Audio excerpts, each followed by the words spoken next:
So students, I'm sure you must have watched the video I sent uh, on this chapter, that is deep water, and the introductory lecture wherein I discussed about the author, his works, and the key points along with theme and sub-theme, and the effect of fear on the narrator, that is William O. Douglas.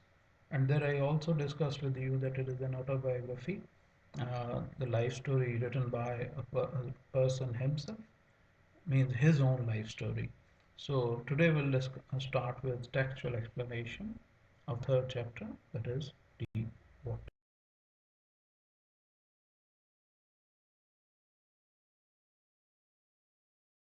As we know that it is an extract from of Men and Mountains, a book written by William O. Douglas. So it starts like this. It had happened when I was 10 or 11 years old. I here means William Douglas. Means it is an incident of his life when he was 10 or 11 years old. The first sentence shows that Douglas is quite truthful in what he expresses. He does not give the definite age, 11, means 10 or 11. I had decided to learn to swim when this accident happened. There was a pool at YMCA. We have already discussed that Young Men Christian Association in Yakima that offered exactly the opportunity. So, how something offers exactly the opportunity when it gives you a perfect circumstance to learn well. The Yakima River was treacherous. That means it was unpredictable. Anybody could sink there. Mother continually warned against it. So here he mentioned in his autobiography, that is of Men in Mountains, here the deep water, that his mother continually warned him against the Yakima River. That means it is unpredictable. Anybody can drown in that river. That day, the other person drowned, and before that, there was another man who drowned. And kept fresh in my mind the details of each drowning in the river. Drowning is when a person, say, loses life in a river. Drown word is used for living beings like humans, and sink is used for non-living objects. So that way, mother kept in his mind fresh story of incident of each drowning. So that way, the mother germinated fear in the mind of William Douglas. But the YMCA pool was safe. That means there was no chance of losing life.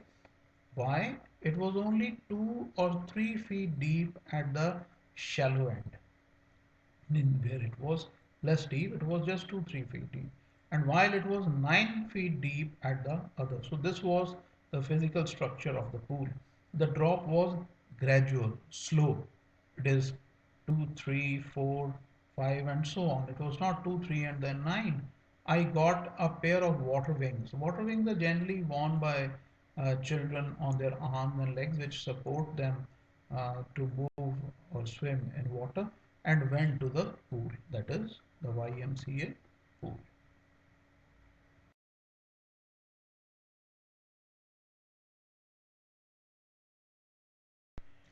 So I hated to walk naked into it. I means Douglas hated, he didn't like at all to walk without clothes into water. And it here means the pool or water, and show my skinny, very thin legs. If you have thin legs, you have an aversion, a dislike to show them. But I subdued my pride, put down by force. He didn't like doing it, but still he resisted, he opposed, he used his mental force. He surrendered his pride with force and did it. Means removed his clothes, wore the swimming costume, and went into the pool. From the beginning, however, I had an aversion, means an intense dislike. He didn't like being near to the water when I was in it. This, or he was in water. This started when I was 3 or 4 years old. This is repeatedly, I think it's a pattern. 3 or 4, 2 or 3 feet deep, 3 or 4 years old, 10 or 11 years old, means there is a pattern. And father took me to the beach in California, means he is reporting now an incident when he went to a beach in California with his father, and he and I stood there. Father and Douglas stood together in the surf, in the waves on the shore. I hung on, held his father tightly. Douglas held his father tightly, yet the waves knocked me down. Means shatter. Generally, it is shattering somebody with explosion. Here, strike with great force means the wave struck him with great force and swept over me, overpowered him. That means he couldn't wake up, he couldn't stand up. I was buried in water, means water enveloped him completely, means he was on all sides covered with water. My breath was gone. So here means at this age also he experienced death-like sensation when he was with his father. So I was buried. Bury generally we use for in English for those who die. We say that Christians and Muslims they bury. I was bury the dead bodies. I was frightened. Means it caused fear. But father laughed, so father was indifferent to his fear. This is what we have discussed in the introductory lecture. But there was terror in my heart. So again, terror, the uh, intense feeling of losing life. So there was terror. He thought that he could die if he is in water.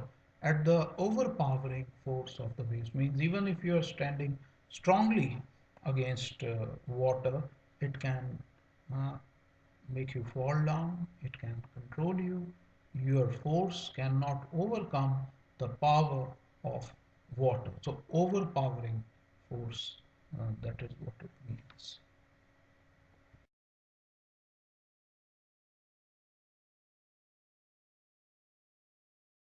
So William Douglas' approach is quite integrated. Uh, Previously, in the previous slide, we have just seen that he talked about the unpleasant memories of experiencing, uh, say, extreme fear when he was with his father at a beach in California.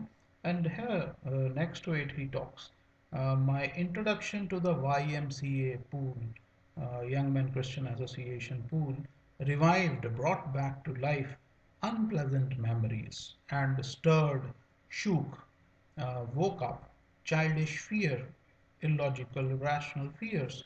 Here actually means the childhood fears. Childish and childlike, there is a difference in these two words. Childish is in negative sense, means it's irrational. If we say don't be a child, childlike means pleasant, and elderly is behaving like a child, so that is childlike. But in a little here, it means he had certain irrational fear. He had this feeling that if he goes in pool, he may be no more. But in a little while, I gathered confidence. But in some time, he gained confidence. He was comfortable. I paddled with my new water wings. Paddle here means to play in water. Uh, it means striking with arms or legs. With my new water wings, watching the other boys and trying to learn by copying them, imitating them. So monkeys generally, apes generally imitate what we do, they do. So from there, this word has been taken, aping. Okay. I did this 2 or 3 times on different days and was just beginning to feel at comfort in water when the misadventure happened. He just started feeling comfortable when this accident happened.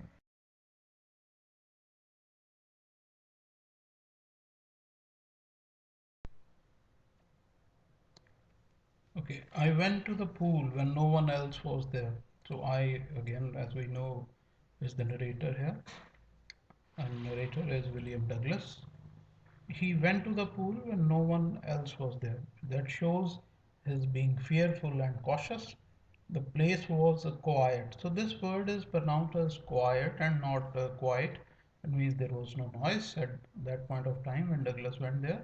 The water was still, means it was not moving at all. and that means nobody was in the pool, and the tiled bottom was as white and clean as a bathtub. Why was the bottom visible? Because the water was clean, and so was the tiled floor of the pool. I was timid, means fearful and cautious about going in alone. Why? Because at the back of his mind there was that fear, that dislike for water. So that is why he was timid, he was cautious, he was scared. So I sat on the side of the pool to wait for others. That shows his timidity, his underconfidence. I had not been there long when in came a big, uh, that means large and heavy bruiser of a boy, probably 18 years old. He had thick hair on his chest, and he was beautiful physical uh, specimen, that is typical of its class.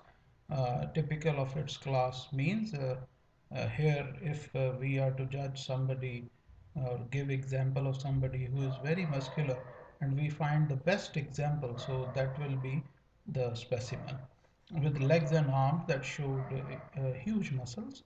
He yelled, he cried wildly, "Hi, skinny!"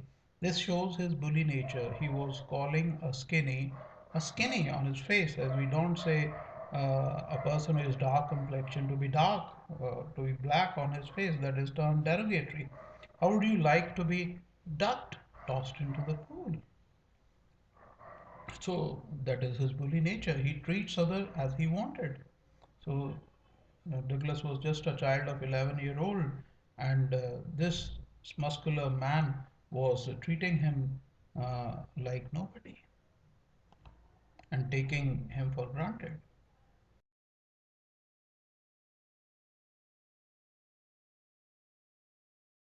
So as we discussed in the previous slide, that the boy was very strong, muscular one. So he picked Douglas, who was very skinny, very easily, and threw him with a light force into the deep end of the pool, where the pool was 9 feet deep. I landed in a sitting position. Douglas landed in the same position, took in water, and went immediately to the bottom of the pool. This shows that he did not use or could not use exactly any force because of his fear. I was frightened, scared a lot, but not so scared that I could not plan. On the way down, I planned. So, what did I plan?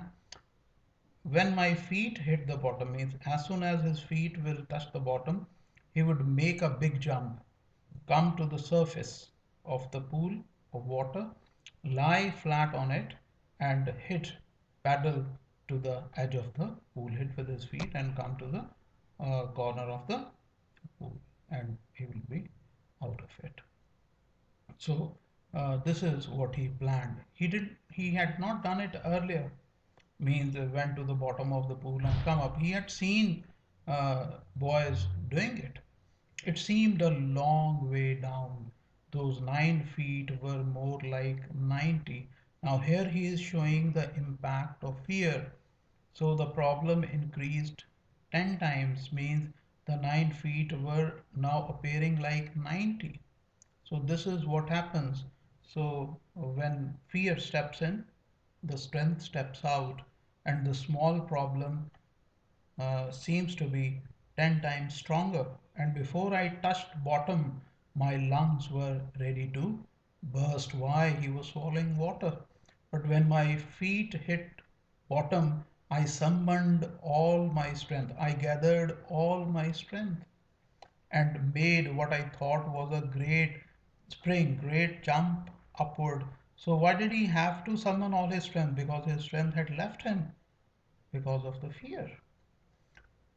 I imagine I would bob to the surface like a cock, instantly come to the surface. But it did not happen. What happened he didn't expect. He came up very slowly.